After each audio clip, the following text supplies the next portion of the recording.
Oi, oi, oi, gente! Estamos de volta com mais um vídeo do Libertador. Olá, queridos, tudo bem? Que bom estar de volta aqui com vocês. E hoje mais um capítulo aqui para estudarmos juntos. Hoje nós vamos falar um pouquinho sobre o capítulo 28 do livro, que tem o título de Cobrador de Impostos a Apóstolo. E a gente está falando aí de uma pessoa muito importante aí dentre os discípulos, um dos que escreveram um dos evangelhos. Então, a história da semana a gente está falando de Mateus, que eu não sabia que se chamava Levi Mateus. Eu provavelmente já tinha lido isso, mas nunca tinha ficado na minha mente que o nome de Mateus era Levi Mateus. E agora já sou Mateus, né? A gente acaba esquecendo. E esse capítulo, ele serviu como base para o que a gente estudou durante a semana, que foi a lição número 9, que tem o título Sem Amor à Primeira Vista.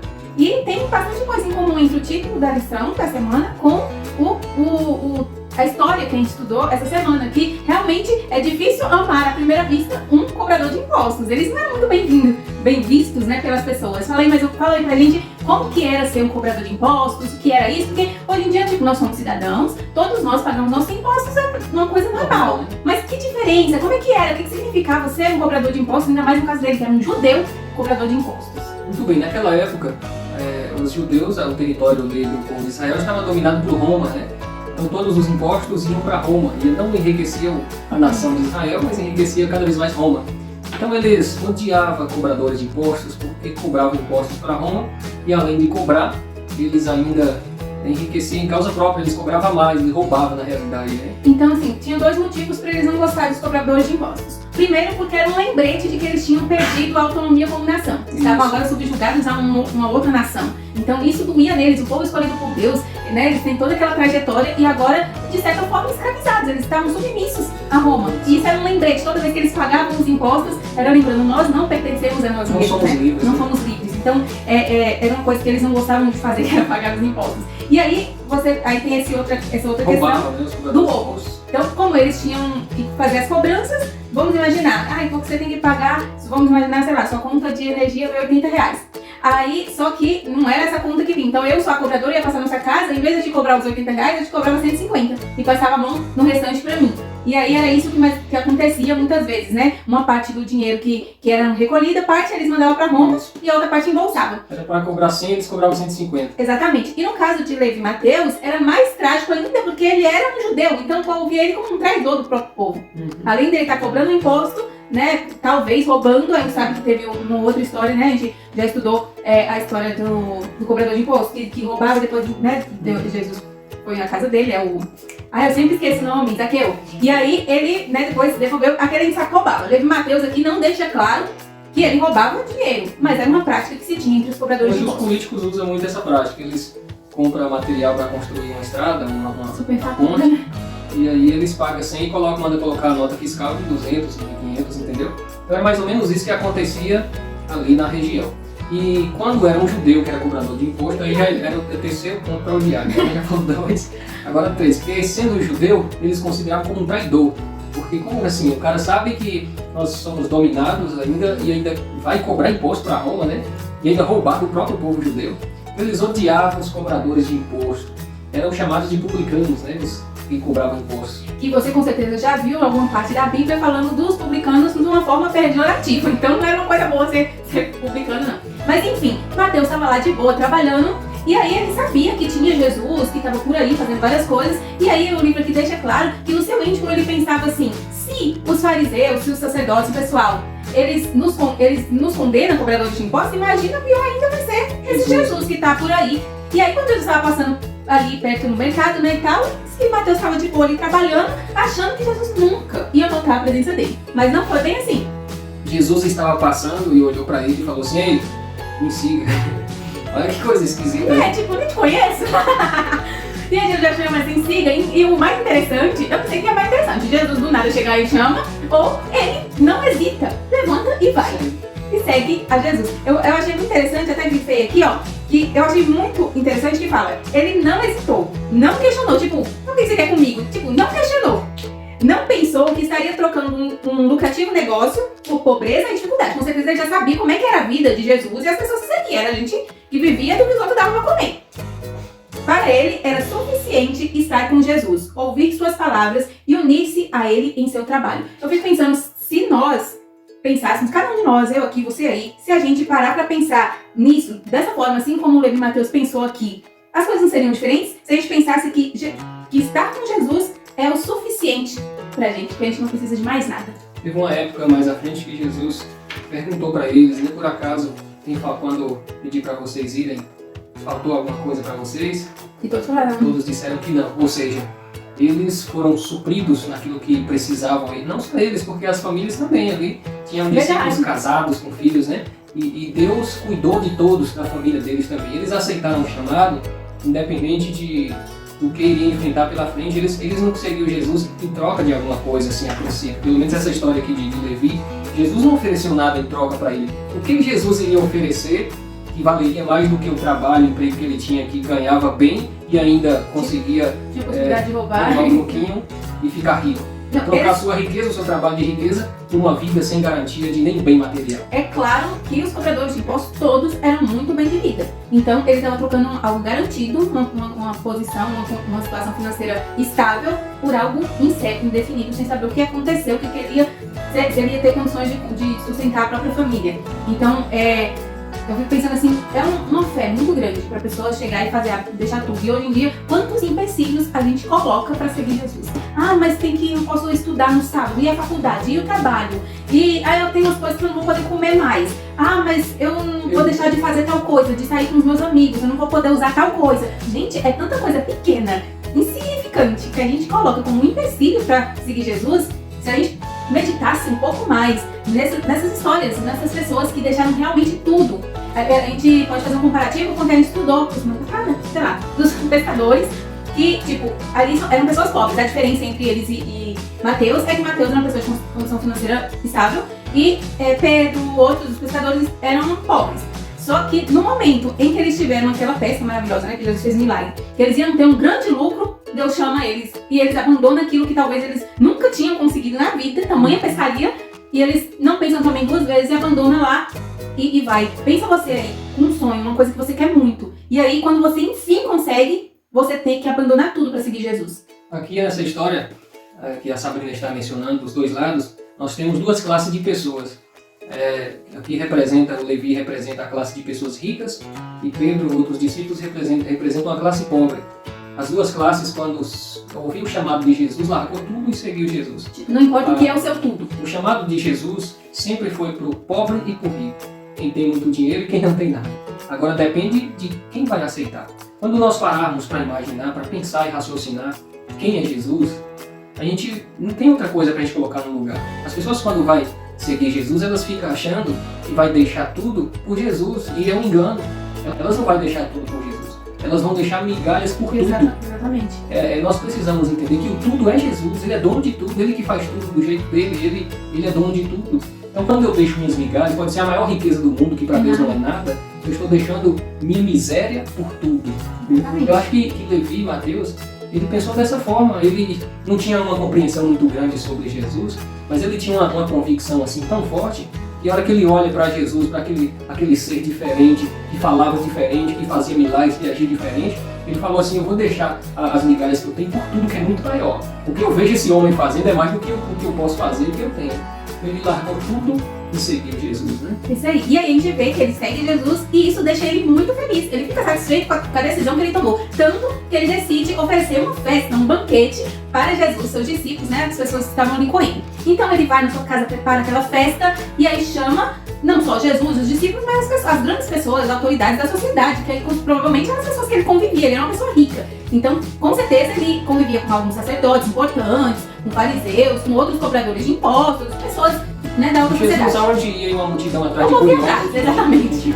Gente penetra que não foi convidado, foi todo mundo. E aí tá lá naquele banquete. E eu fico pensando que foi todo mundo, e foi justamente esses sacerdotes e alguns fariseus, que eles vão todo que é lugar só pra causar, só pra procurar alguma coisa pra falar mal. Não tem aquelas pessoas que vai no casamento pra depois falar mal do vestido da noiva, pra falar que a festa não tava, a comida não tava legal? Tem gente que é assim, gente, e esse povo era desse jeito, eles iam atrás de Jesus pra procurar falhas. E aí tava lá naquela festa, e aí eles começaram a conversar com os discípulos de Jesus. Esses fariseus e alguns sacerdotes começaram a falar com os discípulos de Jesus, criticando os discípulos e o próprio Jesus. E aí eles falavam: que não entendia. Como assim?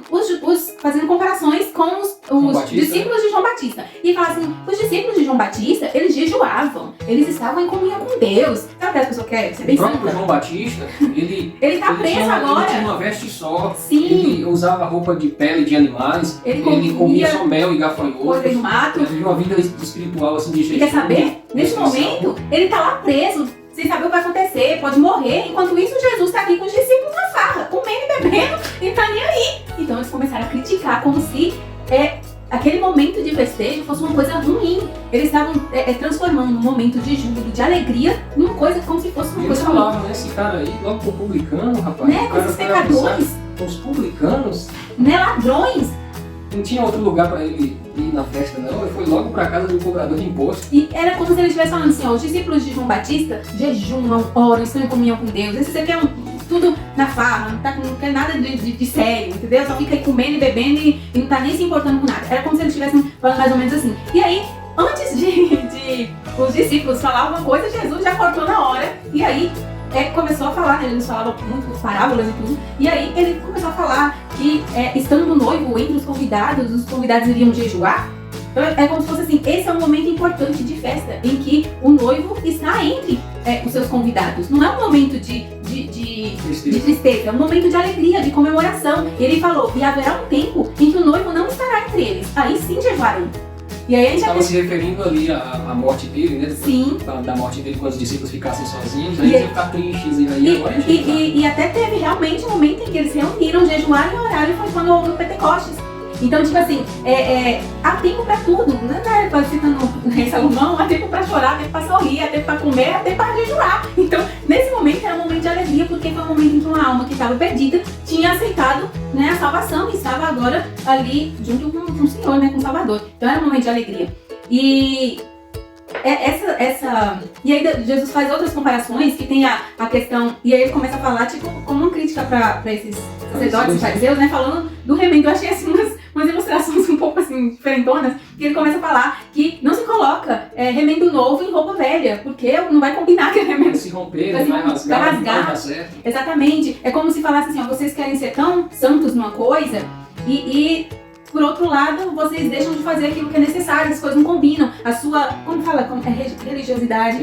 A sua religiosidade não é a mesma coisa que uma santidade realmente pura, né? É como se eles enaltecessem as cerimônias, os rituais, aquele monte de leis que eles inventavam e tudo, mas o que realmente importava, eles não faziam. Então, e aí eles começaram até a acusar Jesus de estar fazendo uma doutrina nova. E Jesus falou, não é uma doutrina nova. Jesus estava pegando a mesma doutrina, a mesma coisa, só que agora fazendo da forma correta. Jesus fez uma comparação do vinho novo, também. Do odre novo, né? Os equipamentos que armazenavam vinho antigamente eram feitos de couro. E quando colocava o vinho lá dentro, se esse local de armazenar fosse velho, ele estragava, ele estralava, ressecava e quebrava. E não tinha como colocar vinho novo em odre velho. Então tinha que colocar em vasilha nova, que era feita de couro. E as pessoas realmente preferiam beber o vinho novo. Ou seja, já tem uma comparação, que não é o ponto agora, mas esse vinho novo é porque não era fermentado. O vinho velho era fermentado, era alcoólico, né? Então, mas as pessoas achavam mais saboroso o vinho novo, porque era colocado também em odre novo, né? Era tudo novo. E Jesus agora fala essa comparação, mostrando que eles estavam com odre velho, com as tradições antigas, e agora Jesus entrava com vinho novo e estava arrebentando as tradições antigas. E por isso que eles estavam desesperados. E agora Jesus fala, é por isso que vocês têm que largar suas tradições, vocês têm que ter agora uma vasilha nova para receber o vinho que eu estou trazendo, o vinho novo, né? Para colocar em vasilha nova, em vasilha que está boa para usar. Agora eles não queriam largar os odres velhos que estavam prontos a corromper, que eram as tradições, os costumes antigos que eles mesmos criaram. Por isso agora eles estavam se arrebentando, porque não queriam largar as coisas velhas. E Jesus fala que para o vinho dar certo teria que ser em vasilha nova, ou seja, eles tinham que largar as coisas velhas para lá, as tradições, para poder receber o ensinamento novo que Jesus estava trazendo para eles, né? Que eles achavam que era novo, mas é porque eles que estavam com tradições antigas e não estavam preparados para receber a mensagem de Jesus. Para a gente finalizar, eu queria agora ressaltar o resultado desse banquete, porque depois da morte de Jesus, sua ascensão, no livro de Mateus aqui apresenta... Esse é o livro de Mateus, gente?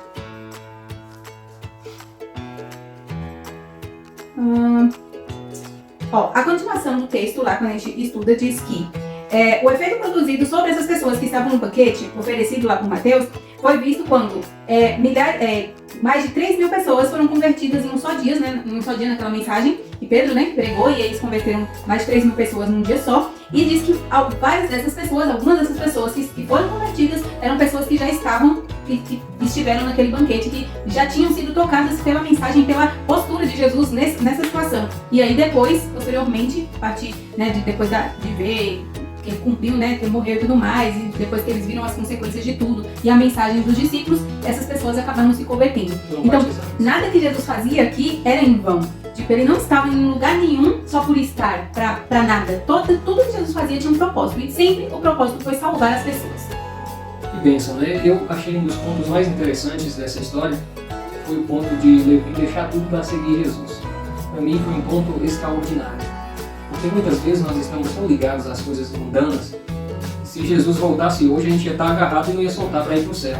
A gente prefere as coisas do mundo do que o céu. A gente não para analisar quem é Jesus, quem é, o porquê que a gente vai deixar tudo, né? A gente acha que o tudo que a gente tem é mais do que Jesus. E por isso muitos ficam em cima do muro, não tomam a decisão, sempre adiando porque acham que vai perder alguma coisa. Outros acham que vai perder o emprego, perder a esposa, perder o marido, o filho, o pai. Acham que perder isso é perder tudo. Mas não sabem que o tudo é Jesus. A gente deixa nada, uma migalha, por conta do tudo que é Jesus. E Ele vai cuidar de nós, assim como cuidou da família de Levi. Amém? Amém. Que Deus possa nos abençoar. Agora nós vamos fazer uma oração. Mas antes da oração, só lembrando, se você ainda não é inscrito no canal, inscreva-se. Siga a gente lá nas redes sociais, Facebook e Instagram. E compartilhe esse vídeo, todos os outros com seus amigos. Assim você vai estar ajudando a espalhar a palavra de Deus para as outras pessoas. Vamos orar? Oremos. Querido Pai, obrigado pela história que estudamos hoje. Aprendemos aqui muito com o chamado que o Senhor fez a Levi. E nosso desejo também, Senhor, é te seguir, é andar nos teus caminhos, é ir morar no céu com o Senhor. Ajude-nos a nos desgarrar das coisas do mundo, das coisas que nos deixam distante do Senhor, para que assim somente nós possamos dedicar totalmente para o Teu reino. E muitas pessoas sejam alcançadas através do nosso trabalho, assim como foi através do trabalho dos discípulos. Muito obrigado pela Tua misericórdia e por nos proporcionar essa porta de entrada para morar no reino dos céus contigo. Sabemos que o Senhor é tudo, e o que deixarmos para trás não podemos nem comparar com o que o Senhor tem preparado para cada um de nós. Nosso desejo é esse, te pedimos e agradecemos em nome de Jesus. Amém. É isso aí, gente. A gente se encontra de novo na próxima semana. E é isso. A gente se encontra de novo. Beijo. Compartilhar com seus amigos e até a semana que vem. Tchau, tchau.